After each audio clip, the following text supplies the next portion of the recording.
pessoal, na aula de hoje nós vamos ver os conceitos de variáveis compostas homogêneas. Como o próprio nome já diz, variável composta homogênea é aquela que vai armazenar um conjunto de elementos do mesmo tipo primitivo de dados.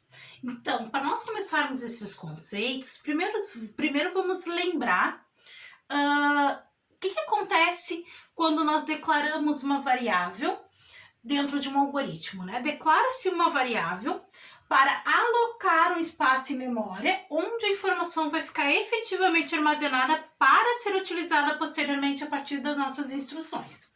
E a princípio, até então, nós estávamos trabalhando com variáveis primitivas, que são todas aquelas que alocam um endereçamento de memória para armazenar uma informação propriamente dita.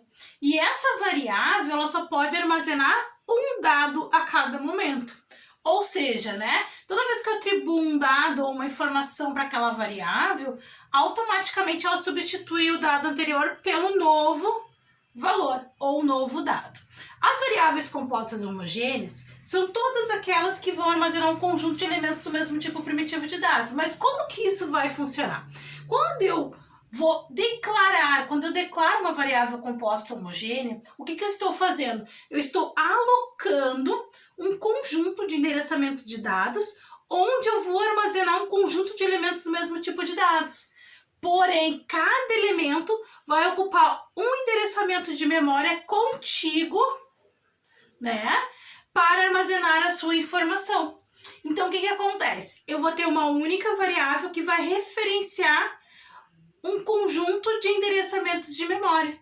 Em cada endereçamento de memória, eu vou ter uma informação referente àquele conjunto de dados. Certo, pessoal? Então, primeiro passo, né? Dentro das variáveis compostas homogêneas, nós temos as unidimensionais e as bidimensionais. Aqui na lógica de programação, as unidimensionais são chamadas de vetores e as bidimensionais são chamadas de matrizes. Então, nós vamos iniciar pelas variáveis compostas homogêneas unidimensionais, como o próprio nome diz, né? Unidimensional, ela trabalha com apenas uma dimensão. Então, qual é o nosso propósito nesta videoaula? É aprender como que eu vou declarar uma variável composta homogênea unidimensional e como que eu faço para carregar uma variável composta homogênea unidimensional e como é que eu faço para imprimir essa variável.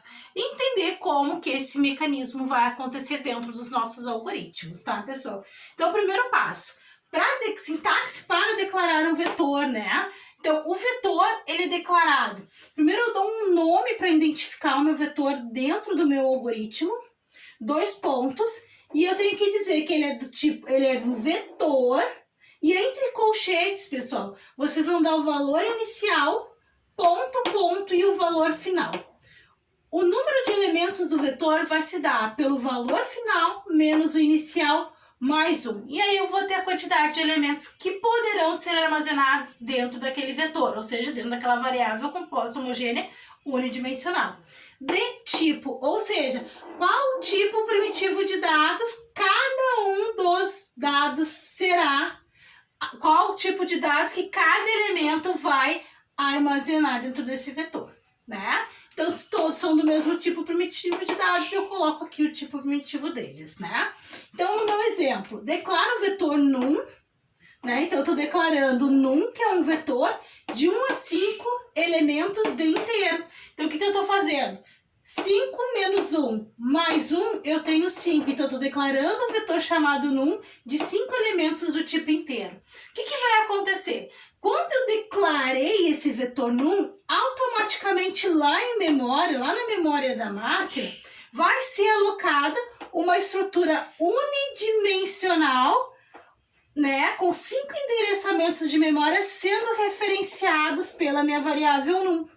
E essa estrutura vai ter 5 posições, posição 1, 2, 3, 4 e 5. E cada elemento vai ficar armazenado em uma posição de memória contígua, certo, pessoal? Então, lembrem-se bem, declarei uma variável do tipo vetor, eu estou alocando uma estrutura unidimensional que vai armazenar um conjunto de elementos do mesmo tipo primitivo de dados. Neste momento eu estou alocando um conjunto de endereçamentos que serão referenciados pela mesma variável. Porém, quando eu quiser manipular um elemento específico do vetor, eu tenho que dizer qual é o vetor que eu estou manipulando e qual a posição do vetor o elemento está inserido. Exemplo, se a Caroline quiser pegar o elemento da posição 3 do vetor, o que ela tem que fazer? Ela tem que indicar que eu quero manipular o elemento de num na posição 4. Nesse momento, então, eu pego num na posição 4, eu vou manipular o elemento que está nesta posição do meu vetor. Eu posso manipular, então, qualquer elemento do vetor a partir do nome dele e a posição que ele está armazenando naquele momento. Certo, pessoal? Então, aqui o nosso exemplo é um algoritmo, né? Para nós vermos como é que se carrega um vetor e imprime esse vetor. Então, lembre-se sempre, como é que eu vou fazer para carregar um vetor, né? Então, coloquei lá algoritmo exemplo, o nome do meu algoritmo exemplo, e declarei lá na seção de declarações var num vetor de 1 a 4 de inteiro, ou seja, eu estou declarando um vetor que vai armazenar 4 elementos inteiros em memória. Beleza. Quando eu declaro esse vetor, automaticamente em memória eu tenho a estrutura. Um endereçamento, eu tenho 4 endereçamentos de memória sendo referenciados por num. E cada endereçamento é referenciado por um indexador do vetor. Ou seja, eu tenho num na posição 1, num na posição 2, num na posição 3 e num na posição 4. Mas quem é que vai indicar para mim qual posição do vetor eu estou manipulando a cada momento? Vai ser um indexador do vetor, ou seja, né, para manipular num, eu tenho que utilizar um indexador que vai dizer qual a posição do vetor eu estou manipulando a cada momento. Então, eu declarei o i, que é uma variável do tipo inteiro e primitivo, né? Então, aloquei no espaço e memória para i. O i, neste caso, vai sempre me dizer qual é a posição do vetor que eu estou manipulando a cada momento. Mas como que o i vai saber disso, né? Porque quando eu vou carregar o meu vetor, então aqui eu estou fazendo a carga do vetor. Aqui é a carga do meu vetor, ou seja, eu estou carregando o meu vetor com os elementos que o usuário vai me fornecer, com os valores inteiros que o usuário me fornece. Para isso, o que eu faço? Eu tenho 4 posições de memória, né, pessoal? Então, eu tenho que preencher as 4 posições. Então, eu entro num laço de repetição contada, que é o nosso parafaça. Lembram do parafaça?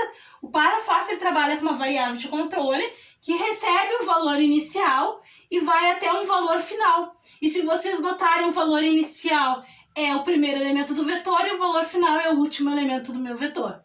Faça. A variável de controle do laço vai ser a variável indexadora do vetor, porque é ela que sabe qual posição que eu estou manipulando a cada momento. Se vocês lembrarem das aulas anteriores, vocês vão lembrar que a variável de controle se auto-incrementa toda vez que eu passo pelo laço. Então, enquanto ela não ultrapassa o valor final, eu me mantenho dentro daquele loop. E é assim que eu vou carregar o meu vetor. Então, vamos lá. Então, fazendo um teste de mesa, tá, pessoal? E aí, carreguei o vetor com as 4 posições, né? Peço o primeiro elemento e aloco em num na posição de i. Venho para cá, incremento i, o i passa a ser 2, segundo elemento. Armazeno em num na posição de i, até completar os 4 elementos do vetor. Para eu imprimir o vetor, então aqui eu tenho a impressão do vetor.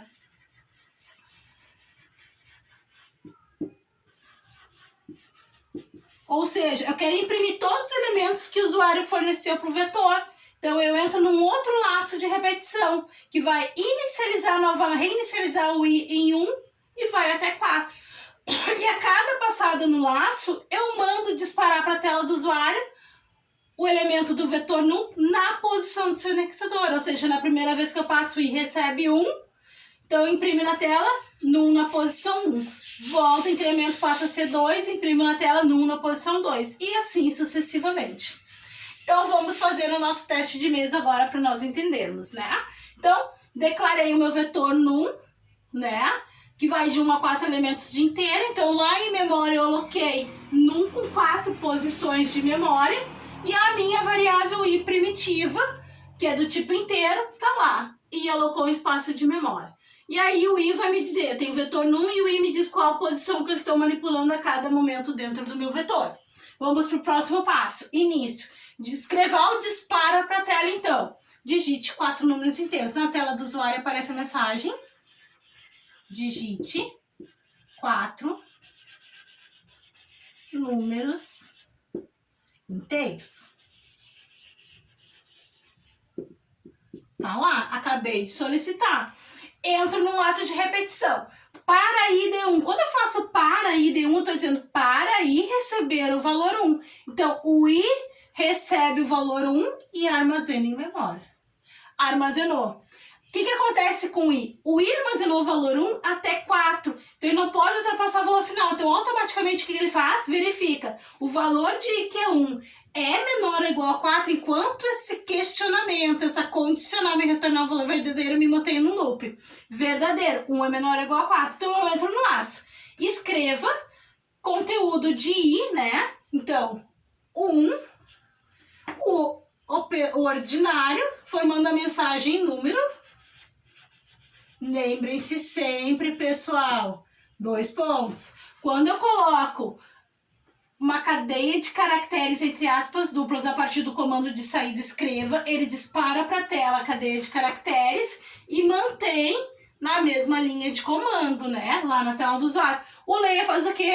Coloca o ponto de inserção intermitente lá na tela que indica ao usuário. Agora é a tua vez de fornecer o valor. Então, leia, o usuário digita então o primeiro número. Digita, por exemplo, o valor 2. Digitou o valor 2, teclou Enter. O que acontece? Comando leia captura o valor e armazena em memória referente à variável num na posição de I. Ou seja, vai lá em memória, num na posição de I, que é 1, então num na posição 1, armazena o valor que o usuário forneceu.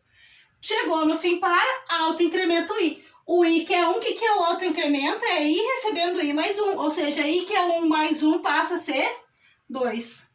O I, então, passa a ser 2. 2 é menor ou igual a 4? Verdadeiro. Entra no laço, dispara para a tela, valor de I que é 2, seguido da cadeia de caracteres, formando a mensagem segundo número. 2 pontos. Comando leia, coloca o ponto de inserção intermitente na tela, o usuário digita um valor qualquer e tecla Enter. Comando leia faz o quê? Captura o valor e armazena em memória referente à variável lida, que é num na posição de I. Então, num na posição 2 armazena o valor que o usuário acabou de fornecer, que agora é 1. Chegou no fim para, auto-incrementou o I. O I que é 2 soma mais 1 passa a ser 3. O I que era 2 agora é 3. 3 é menor ou igual a 4? Verdadeiro. Entrou no laço, disparou o valor de I, que é 3, seguido da cadeia de caracteres, formando o terceiro número. 2 pontos. Comando leia, coloca o ponto de inserção intermitente na tela. O usuário, então, digita um valor. Comando leia, captura o valor e armazena em memória referente à variável lida, que é num na posição de I. Num na posição 3, armazena o valor que o usuário forneceu. Chegou no fim para, auto-incrementa o I. O I que é 3 passa a incrementar 1, agora ele é 4. Verifica, 4 é menor ou igual a 3? Menor que 4, verdadeiro, né? 4 é menor ou igual a 4. Dispara para a tela, valor de I que é 4, seguido da cadeia de caracteres, formando a mensagem quarto número. Comando leia, coloca o ponto de inserção intermitente, usuário captura o valor e armazena em memória referente à variável lida. Então, o usuário digitou um valor e teclou Enter. Comando leia, captura e armazena em num na posição de I. Num na posição 4, armazena o valor que o usuário acabou de fornecer. O I auto-incrementa, 4 mais 1 passa a ser 5. O I armazena o valor 5 e verifica, 5 é menor ou igual a 4? Não. Então, o que ele faz? Ele não executa e segue o resto do algoritmo. Dá uma quebra de linha e dispara para a tela. Números inseridos para o vetor.